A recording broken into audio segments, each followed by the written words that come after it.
Topic था इसमें नोवेंजल reaction, ठीक है ना। ये भी इसी का पार्ट है, इसी चैप्टर का। इसमें भी आपका जो है एक्टिव मिथाइलिन ग्रुप होता है। नोवेंजल रिएक्शन के अंदर क्या होता है आपका CH3CHO, यानी कि एक आपके पास एल्डिहाइड ग्रुप है। एल्डिहाइड हो सकता है, यहाँ पे कीटोन हो सकता है। इसके साथ आप एक ऐसा ग्रुप लेकर चलो जिसके पास जो कि एक्टिव मिथाइलिन ग्रुप यानी कि ethyl aceto acetate, CH3CO CH3, और यहाँ पर हो जाएगा आपका COOC2H5। इसका क्या नाम है?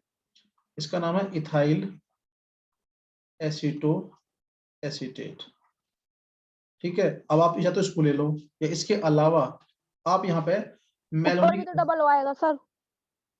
नहीं जी एक ही आएगा, वो कीटोन है ऊपर, डबल ओ कहाँ आएगा उसमें देवी जी। अगर इसकी जगह पर हम ले लेते हैं वो मेलोनिक एस्टर, तो मेलोनिक एस्टर में क्या आ जाएगा CH2, यहाँ पे COOC2H5 और COOC2H5। ध्यान से समझना इसको, दोनों में से कोई सा भी ले लो। अगर आप पहले वाला टॉपिक कवर करते हो तो आपने मतलब ये इथाइल एसिटो एसीटेट की रिएक्शन पढ़ते हैं, और दूसरा सेकंड वाले टॉपिक के अंदर तो वो मेलोनिक एस्टर, इसका नाम क्या था मेलोनिक एस्टर। दोनों के अंदर रिएक्शन बिल्कुल सेम होंगी।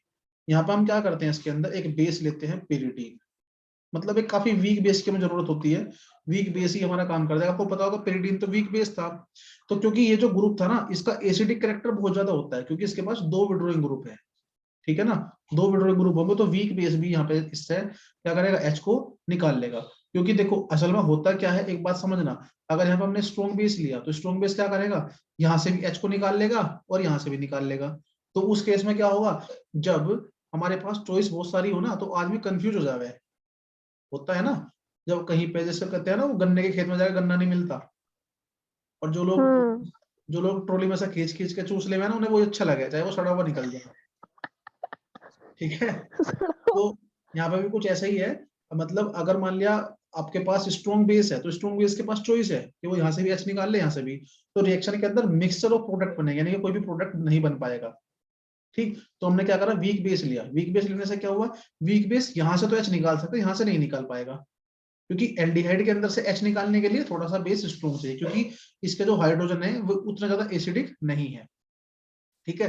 तो पिरिडीन क्या करेगा, वो यहाँ से H निकाल लेगा। यहाँ पर जब H निकालेगा तो यहाँ पे क्या बनेगा, कार्बन आयन, या तो यहाँ बना लो या यहाँ बना लो, बात एक ही है, ठीक। और जब यहाँ से H, यानी कि जब यहाँ पे क्या होगा, यहाँ से जब H निकल जाएगा तो वो H किसके पास अटैक करेगा, यहाँ पे एल्डिहाइड के पास। और आपको पता होगा एल्डिहाइड के पास अटैक करता है तो कुछ इस तरह का आपका प्रोडक्ट बनता है, CH3C, यहाँ पे O माइनस, यहाँ पे H, और यहाँ पे CH, और इधर COCH3 और COOC2H5। अभी ये रिएक्शन मैंने किसके अकॉर्डिंग कराई है, इथाइल एसीटो एसीटेट के अकॉर्डिंग, ठीक। अब यहाँ पे क्या होगा, इसका वर्कअप होगा, तो वर्कअप होगा तो यहाँ पे क्या जाएगा, OH आ जाएगा, समझ रहे हो, क्या आ जाएगा यहाँ पे, OH आ जाएगा। फिर हम उसका क्या कर देते हैं, कंडेंसेशन। कंडेंसेशन में क्या होगा, यहाँ से OH और यहाँ से ये H, तो यहाँ से बाहर निकल जाएगा। जब यहाँ से बाहर निकलेगा तो बाहर निकलने पे यहाँ पे क्या बनेगा, CH3CH double bond C, COCH3COCH3, ठीक। इसके बाद क्या होगा, ये जो आपका कंपाउंड बना है, इसके बाद हम करते हैं इसका हाइड्रोलाइसिस। हाइड्रोलाइसिस करेंगे तो ये जो इधर एस्ट्रा ग्रुप था, ठीक, ये जो एस्ट्रा ग्रुप है, ये एस्ट्रा ग्रुप आपका मतलब यहाँ से ये वाला ग्रुप यहाँ से सेपरेट हो जाएगा, ये वाला ग्रुप यहाँ से ये यहाँ से सेपरेट नहीं होगा। सुनो भाई ध्यान से देखो, जब इसका हमने हाइड्रोलाइसिस करा HOH, तो यहाँ पे CO ग्रुप है, ये CO ग्रुप, तो CO ग्रुप के पास जब OH अटैक करेगा तो इसके पास तो OH और इसके पास H, यानी कि ये ग्रुप यहाँ से अलग कार्बोक्सिलिक की फॉर्म में, तो ये जो ग्रुप था ये आपका CH3COOH की फॉर्म में अलग हो गया। दूसरा, जब हमने इसका हाइड्रोलाइसिस करा तो यहाँ पे जो था, यहाँ पे 2 O हैं, ये एक मिसिंग है, यहाँ पे COOCH3 है, तो यहाँ पे CO के पास तो क्या जाएगा OH, और OCH3 के पास क्या आएगा H, तो ये क्या बन जाएगा इधर एल्कोहल, बल्कि ये यहाँ पे C2H5 था ना, तो ये यहाँ पे C2H5 ही है, ठीक। तो यहाँ से क्या बन जाएगा एक एल्कोहल, और यहाँ पे जो प्रोडक्ट है ये क्या बचेगा प्लस में CH3CH double bond C, H और इसके पास COOH, एक ये बचा और प्लस में C2H5OH। ये 3 प्रोडक्ट बने आपके पास। तो इस रिएक्शन के अंदर जो मेजर प्रोडक्ट बचता है वो क्या बनता है, इसको बोलते हैं क्रोटोनिक एसिड। क्या बोलते हैं, क्रोटोनिक एसिड। ये नाम याद रखना, ये क्वेश्चन इंपॉर्टेंट है काफी पेपर में। तो नोवेंजल रिएक्शन जो थी उसके अंदर यहाँ पे क्या बना है, ये क्रोटोनिक एसिड। बात समझ में आई कुछ कुछ? हाँ जी सर ये यहाँ पे जो वो करा आपने बॉन्ड ब्रेक करके दिखा रखे हैं, यहाँ पे कहाँ पे एच जुड़ गया वहाँ? देख, यहाँ कौन से वाले में, इस वाले में। हाँ देख, इस वाले में यहाँ पे क्या था, ये जो ग्रुप था ना, ये यहाँ पे ग्रुप था सी, सी के पास CO O के पास O और फिर C2H5, यही था ना। तो जब यहाँ से नहीं, ग्रुप, एक ही वो लगाया। हाँ पहले एक होता है, यहाँ पर 2 O हैं। एस्टर है ना ये, तो ये एस्टर ग्रुप नहीं है। आपने एक लगाया था, हमने भी एक ही लगा दिया। हाँ तो पहले एक लगाया था, वो 2 हैं, ठीक है ना, वो 2 हैं, एक नहीं है। तो यहाँ पे ये वाला जब यहाँ से सेपरेट होगा तो इस CO के पास तो क्या आएगा, OH, और इस O के पास क्या आएगा, H। दोबारा बताऊं रफ करके इसको यहाँ से, हाँ देखो एक बार।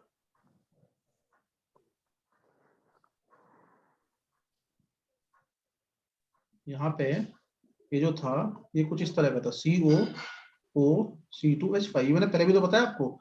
अब यहाँ पे क्या होगा, जब हाइड्रोलाइसिस होगा तो लोन पेयर तो कहाँ अटैक करेंगे, इसके पास। तो अटैक करने से क्या होगा, ये बाहर निकल जाएगा, और जब ये बाहर निकल तो ये बॉन्ड यहाँ से ब्रेक हो जाएगा, तो OH तो आ जाएगा इसके पास और H आ जाएगा इसके पास। तो ये इतना अलग हो जाएगा जो ये बना था आपका।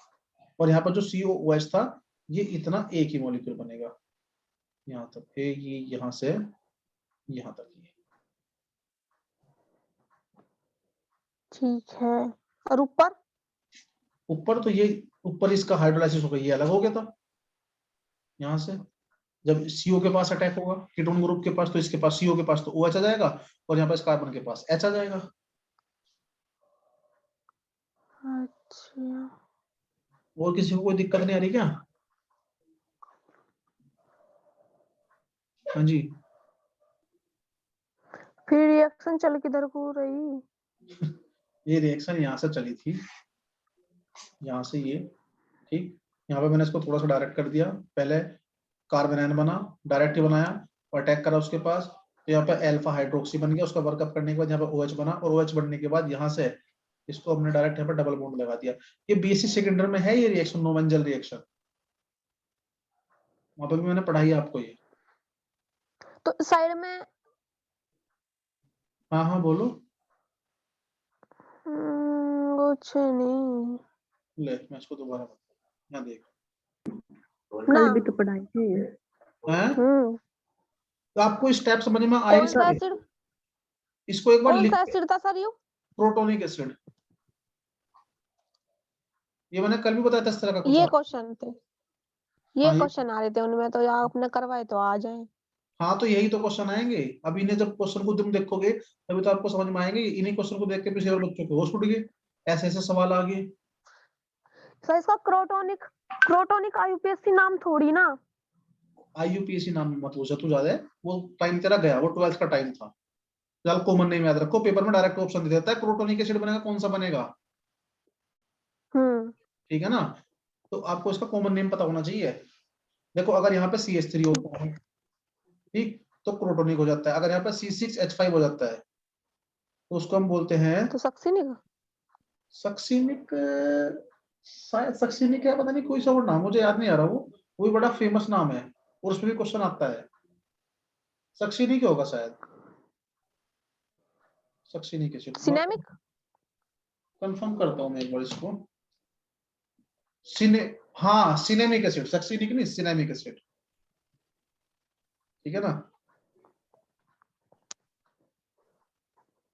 सिनेमिक एसिड हो जाएगा ये अगर यहाँ पे C6H5 होता है तो। यानी कि अगर आपने यहाँ पे देखो, यहाँ पे तो आपने लिया नॉर्मल सिंपल एल्डिहाइड, अगर यहाँ पे आपका अगर बेंजल्डिहाइड, बेंजल्डिहाइड ले लिया, हाँ तो प्रोडक्ट क्या बनेगा, सिनेमिक एसिड, सिनेमिक एसिड। ठीक। तो अगर प्रोडक्ट आपका जो है एसिटिल्डिहाइड है तो बनता है प्रोटोनिक एसिड। समझ में आ रहा है ये? हाँ जी। सर जी वो समझ में ना होगा, मैंने पेपर में यूं ही गलत करी थी, पर किन की जगह में सही लेस खाई थी जब मेरे नंबर कटे। अच्छा, अरे और भी तो बताओ भाई, ये रिया आगे क्या काम करती हुई? काम ना सर, उसके बीमार हो रही है वो, बस सुन रही है वो। अच्छा, सुन रही है। ठीक है, सुन रही है वो। हाँ भाई, और सिमरन यस सर, समझ में आया आ ये? रहा समझ में। अच्छा, यस सर। हाँ जी सर। समझ में आया ये? Yes sir. ठीक है ना? Yes sir. ये जो मैकेनिज्म है ना, बार बार यही तरह की रिपीट होंगी, सबके अंदर वही एक्टिव मिथाइलिन ग्रुप, वही इनोलेट, उसी तरह के क्वेश्चंस हैं। ठीक, अब इसके बाद हम कुछ क्वेश्चंस की बात करेंगे जिनके अंदर मेलोनिक एस्टर का यूज होगा। ठीक है, अब जैसे कि मान लिया मेलोनिक एस्टर था, अगर मेलोनिक एस्टर के अंदर हम बिल्कुल सेम वही रिएक्शन है, मेलोनिक एस्टर में बस क्या होगा, C2H5 COO C2H5। जैसे इथाइल एसिटोएसिटेट में एक तरफ क्या था, उसमें था एक तरफ COCH3, उस तरह से मेलोनिक एस्टर में क्या होगा, दोनों तरफ ही एस्टर ग्रुप आ जाएंगे, बस ये अंतर है, बाकी ग्रुप सेम है। बाकी जो ग्रुप था ये आपका सेम था, बेस होगा तो H निकाल लेगा, बिल्कुल वही सेम काम करेगा, उसी तरह का इनोलेट बनेगा, उसी तरह से रिएक्शन होगी। समझ में आई बात? हाँ जी। आगे। ठीक, तो इसमें कुछ रिएक्शंस जो अलग होंगी, उन रिएक्शंस को हम तब करेंगे जब हम क्वेश्चंस करेंगे। ठीक, अब इसमें लगभग जो रिएक्शंस हैं वो सेम सेम सी रिएक्शन है। जैसे कि इसमें अगर मैं बात करूं मेलोनिक एस्टर, एक रिएक्शन इसकी हम कर लेते हैं। देखो एक क्वेश्चन है यहाँ पे, एक क्वेश्चन है इसमें, क्वेश्चन तो बहुत सारे हैं इसमें, मतलब कुछ भी क्वेश्चन पूछ सकता है। जैसे कि हमारे पास था CH2 COO C2H5 COO C2H5, आपने इसकी रिएक्शन करी किसके साथ, C2H5O- यानी कि बेस था, फिर हमने लिया THF। ये जो THF होता है ना, ये होता है सोलवेंट, इसका नाम होता है टेट्राहाइड्रोफ्यूरोन। यू क्वेश्चन आ रहा था उनमें। हाँ, ऐसे क्वेश्चन आएंगे, ऐसे क्वेश्चन ही आएंगे। ठीक, और ऐसे क्वेश्चन तब आएंगे तो पेपर बड़ा टफ होगा, नहीं तो ऐसे क्वेश्चन दो चार ही आते हैं बस, अगर पेपर टेट नॉर्मल ना। क्या, इसका नाम क्या है? इसका इसका THF। ये तो THF है, टेट्राहाइड्रोफ्यूरोन। नहीं अरे ये सोलवेंट है, ये छोड़ दो इसको, इस पे ज्यादा ध्यान देने की जरूरत नहीं है। और इसके साथ साथ ये तो पहला स्टेप हो गया, दूसरा स्टेप था BrCH2COOET। ET का मतलब वही C2H5। तो अगर मैं इसका अब मैं इसको लिखना चाहूंगा, यहाँ पे दो स्टेप हो गया हमारे पास। तो पहले स्टेप में तो क्या था, बेस था, बेस क्या करेगा, यहाँ से H निकाल लेगा। हाँ जी, बेस क्या करेगा, यहाँ से H निकाल लेगा ना। अरे बोलते काहे ना हो हाँ तो, निकाल लेगा। तेरे अलावा और भी तो लोग हैं। निकाल लेगा। निकाल लेगा। अच्छा, ठीक है। तो इसमें जब बेस यहाँ पर डीप्रोटोनेशन करेगा, तो ये जो नेगेटिव चार्ज जो कार्बन आयन बनेगा किसके पास अटैक करेगा, CH2 के पास, और यहाँ से Br निकल जाएगा। इसको हम बोल देंगे एल्काइलेशन। क्या बोल देंगे, एल्काइलेशन। तो CH के पास यहाँ पे कौन जुड़ जाएगा कार्बन के पास, CH2 COO C2H5, यानी कि ये कुछ इस तरह का बन जाएगा। कार्बन के पास CH, यहाँ पे COO C2H5, ये तो पहले से ही थे, COO C2H5, और इसके पास एक जुड़ जाएगा CH2, और एक जुड़ जाएगा COOET, यानी कि OET या C2H5। यहां तक समझ में आया ये? अब इसका कर दो आप हाइड्रोलाइसिस, H+H2O। हाइड्रोलाइसिस करोगे तो जितने भी एस्टर हैं, वे सारे एस्टर आपके एसिड में चेंज हो जाएंगे। किसमें, एसिड में, यानी कि CH2 CH, यहाँ भी हो जाएगा ये कार्बोक्सिलिक एसिड, यहाँ भी कार्बोक्सिलिक एसिड, और यहाँ भी कार्बोक्सिलिक एसिड हो जाएगा ये। यहाँ तक समझ में आया ये? अब इसके बाद इसको सिंपली थोड़ा सा हीट कर दो। हीट करने पे क्या होगा, अगर दो कार्बोक्सिलिक ग्रुप एक कार्बन के पास, उनमें से एक में से CO2 गैस बाहर निकल जाएगी, और जब एक में से CO2 गैस बाहर निकलेगी तो यहाँ पे क्या हो जाएगा, HOOC यानी कि कार्बोक्सिलिक एसिड, CH2 COOH, और ये क्या होता है आपका, सक्सिनिक एसिड। सक्सिनिक एसिड ये होता है, सक्सिनिक एसिड। ऐसा क्वेश्चन भी पूछ सकता है। सक्सेनिक एसिड को नॉर्मली आपने इस तरह से देखा होगा, लिखा हुआ CH2 CH2 COOH COOH, यही तो है ये।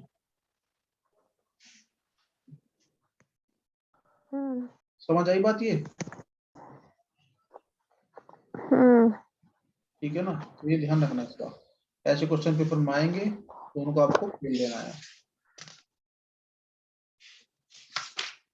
चलो जी, ये टॉपिक आपका कंप्लीट हुआ, इसमें ज्यादा टाइम लगाने की जरूरत नहीं, क्योंकि जब हम क्वेश्चंस करेंगे तब हम बात कर लेंगे इसके, अगर कुछ अलग होगा तो। इसके बाद आपका एक लास्ट टॉपिक था इस चैप्टर का, जिसका नाम था डाइथाइंस। ठीक, ये वो टॉपिक है जो मैंने आपका थर्ड चैप्टर के अंदर एक क्वेश्चन छुड़वाया था ना, सल्फर का, सल्फर की रिंग सी बनी हुई थी, ये वो टॉपिक है। डाइथाइन क्या होता है ये समझो पहले तो। डाइथाइन होता है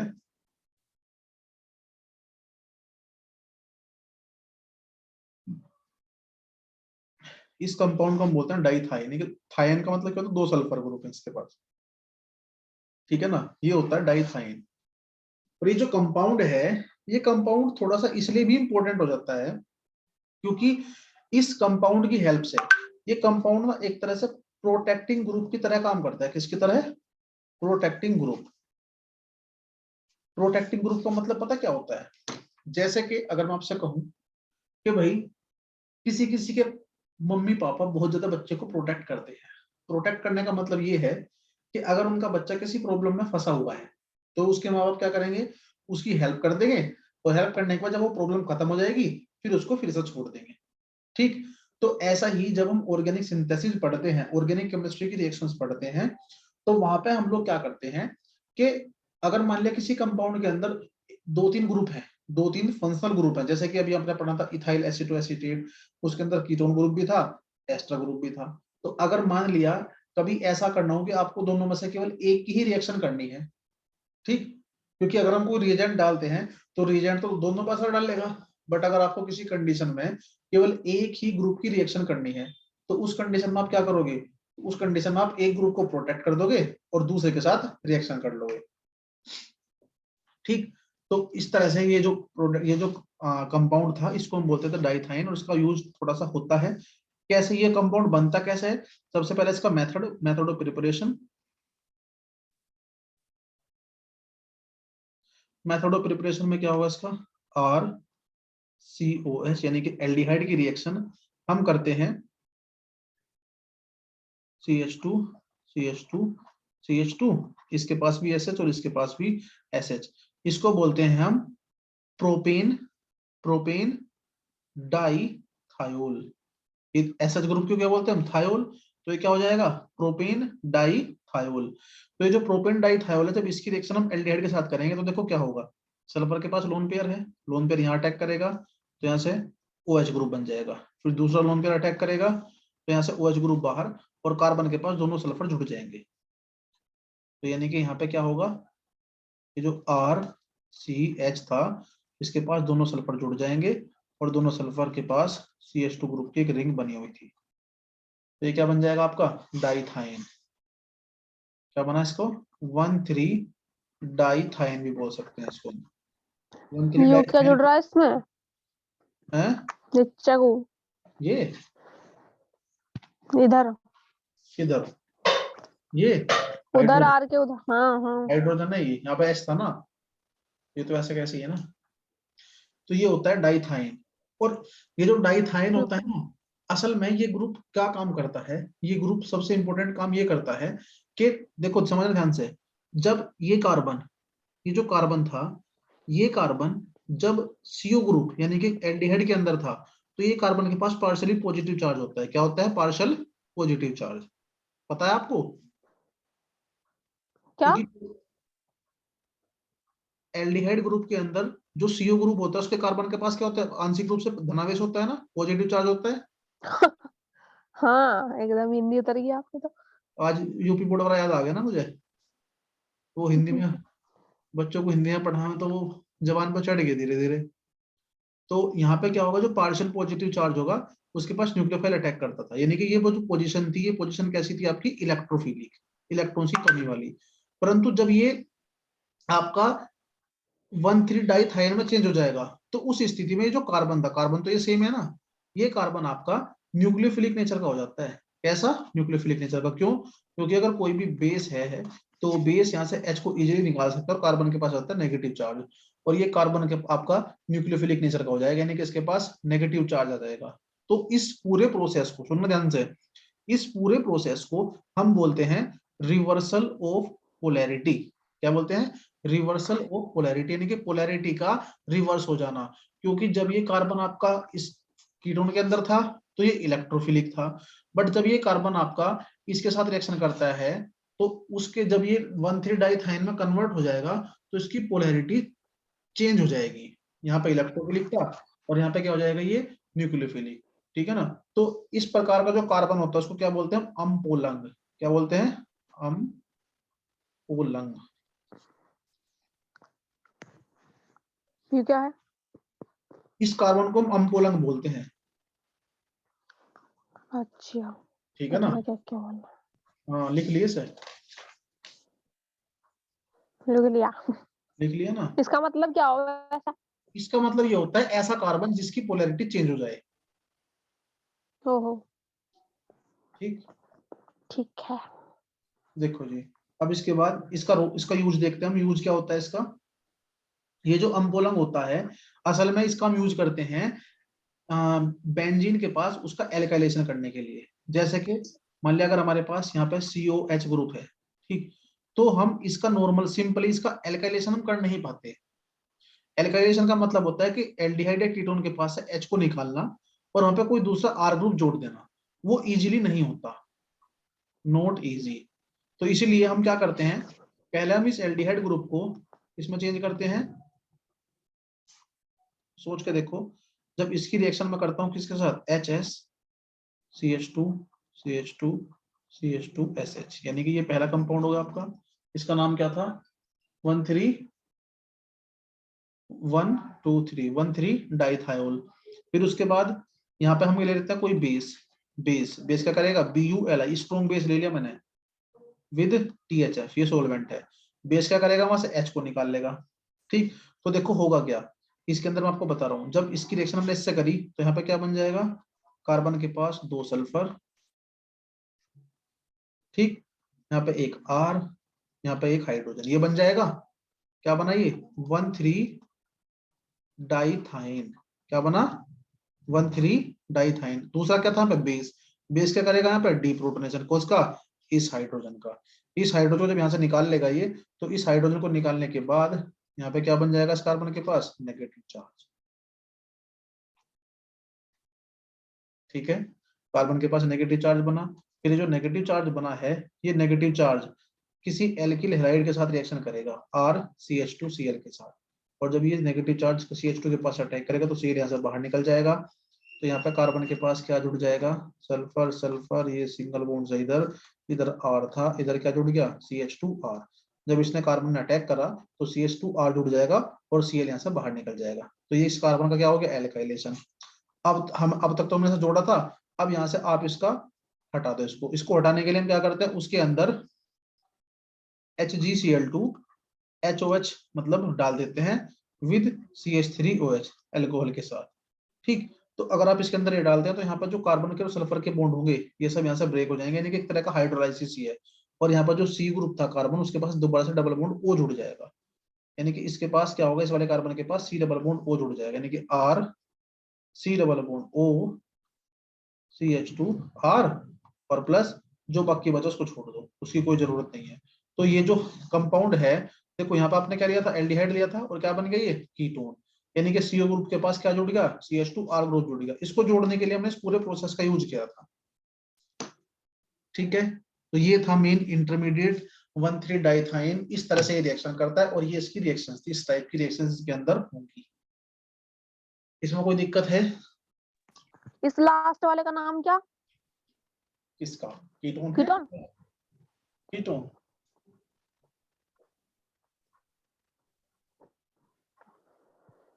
समझ में आया? ये क्या कर रही है? क्या कर रही है? देख रहा था, पता नहीं क्या कर रहा आपने। अब इसमें क्या करना है आपको? सुनो ध्यान से, अभी चैप्टर आपका कंप्लीट। अब आपको इस चैप्टर के सारे क्वेश्चंस आज कर लेने हैं, कल हम क्वेश्चंस डिस्कस करेंगे, एक सेशन में क्वेश्चंस कोशिश करेंगे कंप्लीट करने की, अगर हो गए तो, मुझे लगता नहीं वैसा होंगे, कल सारे में इसके क्वेश्चन कंप्लीट होंगे। अच्छा ठीक है जी।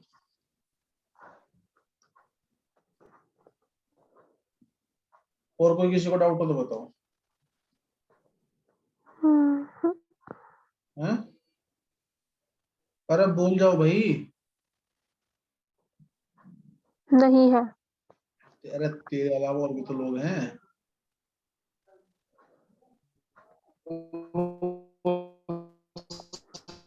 तो बोल, आवाज नहीं आ रही। हाँ क्या? कुछ नहीं। अरे और कोई बोल रहे भाई, जो हमने पढ़ाया समझ में आया वो आज? किसी को बता दो सर जो लिख यस रहा। सर। जी सर। ठीक है, हाँ ठीक है चलो फिर कल करते हैं इसको, इसके क्वेश्चंस आप इस, सर। हाँ इसी को बता दो एक बार जो आपने यू कर ली इसको मैं रिएक्शन दोबारा बता वाली। दूंगा, सुनो जब इस पर क्वेश्चन आएगा तब इसको दोबारा एक और बता दूंगा। ऊपर क्या लिख रहा है वो नोट? हैं? ऊपर मैंने लिखा नोट इजी, इसका मतलब होता है कि इसका एल्काइलेशन इजी नहीं होता, इसके एल्काइलेशन के लिए ही हम इस पूरे प्रोसेस को यूज करते हैं। ठीक है ना, ये कहा हमने।